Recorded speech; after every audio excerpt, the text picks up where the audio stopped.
A day in my life is my mini vlog and myself forever. Amen. So for today's video guys, may pupuntahan kami and then ganyan yung mukha na yan, ganyan talaga, init na yung mukhang yan, para ng lati na. Ilbis lati na, diba? Nakilati na. Wala na, hindi na maganda. Pupunta kami sa meeting doon sa Laguna ba yun? I mean, Laguna na ba talaga siya? Laguna, ewan ko, basta Laguna siya, ganun. Ayun, nakamotor kami and then nakaangkas ako sa lalaki. Sa lalaki malamang, alangan sa babae tayo. Bobo ka ba? Charis! So, ayan mga bakla. Ano ba? Alam nyo ba may ikakwento ko sa inyo mga bakla? Abang ano, syempre, wala akong may ikakwento sa inyo. Wala akong maisip or anything. Lang. So, mga bakla, iniisip ko, nag-chat sa akin yung ex ko, bakla. Nag-chat siya sa akin. Sabi niya sa akin, bakla, balikan to kami, bakla. Tapos, sabi ko naman, syempre, hindi na.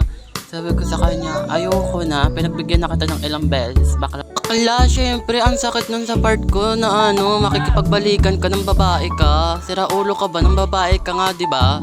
Alangan tanggapin kita ng tanggapin ng paulit-ulit. Nakakasakit kaya. Ang sakit-sakit sa heart ko na parang alam ba yun? Hindi na kita iiyakan. OA ka. Ayun bakla, nakikipagbalikan siya pero ang alam ko talaga may babae na siya, kaya tumigil na siya. Ang namimiss niya yung pag-aalaga ka, tapos yung, alam ba yun? Ano kasi bakla, yung ginawa ko kasi sa kanya, like, yung parang, ang saya-saya namin, ganyan, tapos, ang alaga-alaga ko sa kanya, yung feeling mo talaga yung hindi kami maghihiwalay, ganun. Tapos, ang gagawin niya sa akin, bababae lang siya, gaga pa siya. Huwag na siya bumalik. Doon na siya sa babae niyang Poke Force lang. Siyempre di na ako magsaselo sa mga babaeng hiriparot na mga ganyan. Makulang sila sa alaga kaya mga ganyan. So ayun nga, nakikipagbalikan siya, diba? Ang sabi ko sa kanya, ayoko na, tumigil ka na. And then, sabi niya sa akin, please, namimiss na kita, ganyan, etc. Or, ba't ganun? Hindi na, ayoko na. Wag mo nilokohin yung sarili mo na mahal mo pa ako, sabi ko sa kanya. Sabi ko, hindi mo kailangan na mahalin ako ng paulit-ulit dahil tapos na tayo. Ayoko na. Pagod na ako sa'yo. Ano mo yung, ang hurt no? Nararamdaman ko ngayon kasi sa'yo. Sobrang ang sakit sa pakiramdam mga bakla na tipong ikaw nagpapakatotoo ka sa kanya tapos bigla siyang maglolo ko, diba? Ang sarap, diba? Sabi ko sa sarili ko, tama na napag-isip-isip ko, hindi napagtanto ko na hindi ko kailangan ipagsiksikan yung sarili ko sa ayaw sa akin. So, I realized na hindi ko na kailangan magpatuloy sa buhay na kasama siya. Kaya ko palang ipagpatuloy yung buhay ko na wala siya.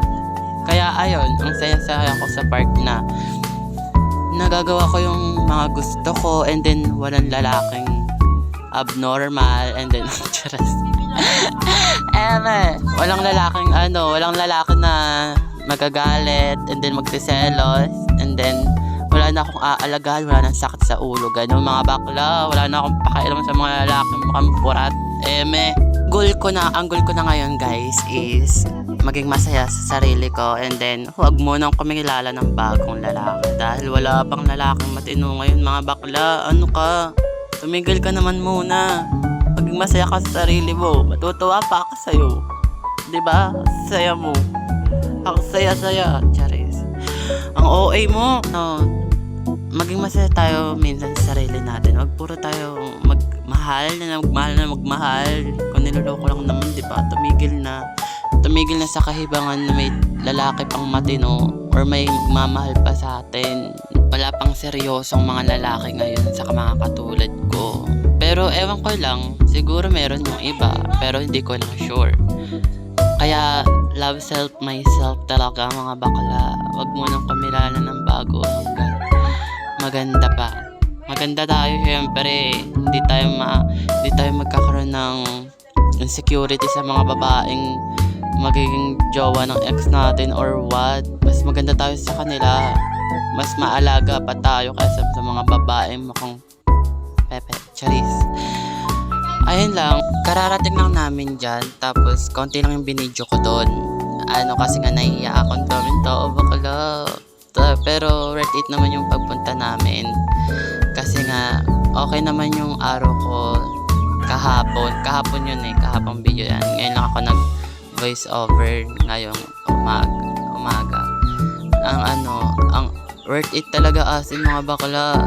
Tapos, ayun, ginabi na kami sa biyahe pa uwi kasi nga naiba kami ng way. Bobo kasi ni Map siya pa talaga yung hilbis ikaw. So ayun nga, ginabi na kami. Bakla madami kami nadaanan na madaming tao. Tapos madami nakatambay dyan. Ang ganda niya na tambayan. Ang ganda niyang tambayan, yung place baga. Ganon. Ang ganda niya, and then hanggang dyan na lang yung video ko. Maganda yung araw ko ngayon. Ang saya-saya. And then, yung umaga, I feel so good talaga. And then, madami din akong na-realize na sarili ko muna talaga yung unahin ko. So, ayun nga mga bakla. Ayan na nga. Hanggang dito na lang ang aking video. Mga bakla. Bye-bye! I love you all!